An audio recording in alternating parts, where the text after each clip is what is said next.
ওরে আল্লাহ রে আল্লাহ, তুমি এ কোন গ্রামে আমার ইমামতির দায়িত্ব দিলে আল্লাহ?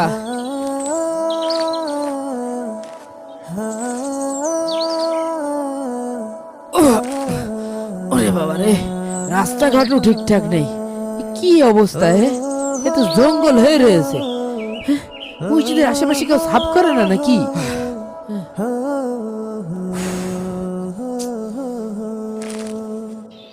অজুখানার এ কি অবস্থা, কি নোংরা হয়ে আছে। মনে হচ্ছে বছরের পর বছর এখানে কোনো মানুষ আসে না। আচ্ছা, এখানে মুয়াজ্জিন সাহেব, খাদেম সাহেব কারোরই তো দেখছি না। যাই দিন, একটু আগায় যাই। এ কি এক ভুতুড়ে মসজিদে! এই জায়গাটার লোকজন কি নামাজ কালাম কিছু পড়ে না নাকি? আমি তো বুঝতে পারছি না, কারোর পাচ্ছি না কেন। মসজিদের এ কি অবস্থা!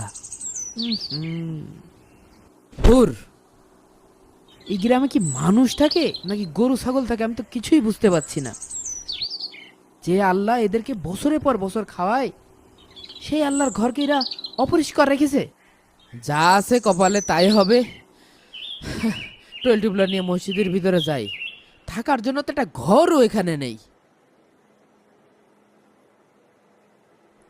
মসজিদ দেখে মনে হচ্ছে যে 20 বছরের পুরাতন জাদুঘর। এখন আমারই সাফ করতে হবে সবকিছু। ইমামও আমি, মসজিদও আমি, খাদেম সাহেবও আমি, কিন্তু মুসল্লি কোথায়? মুসল্লি মনে হয় নেই।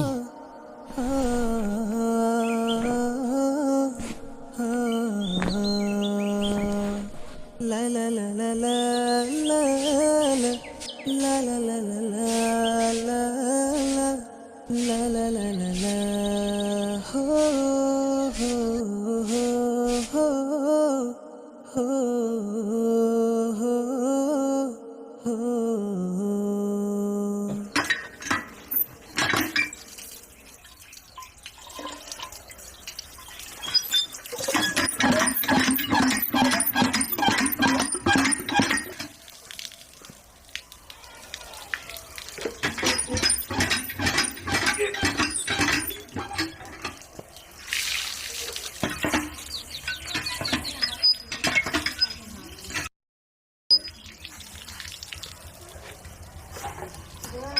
অজুটা হয়ে গেল, এখন এমন সুন্দর করে একটা আজান দেব, গ্রামের সব ময়মুরব্বীরা মসজিদে চলে আসবে।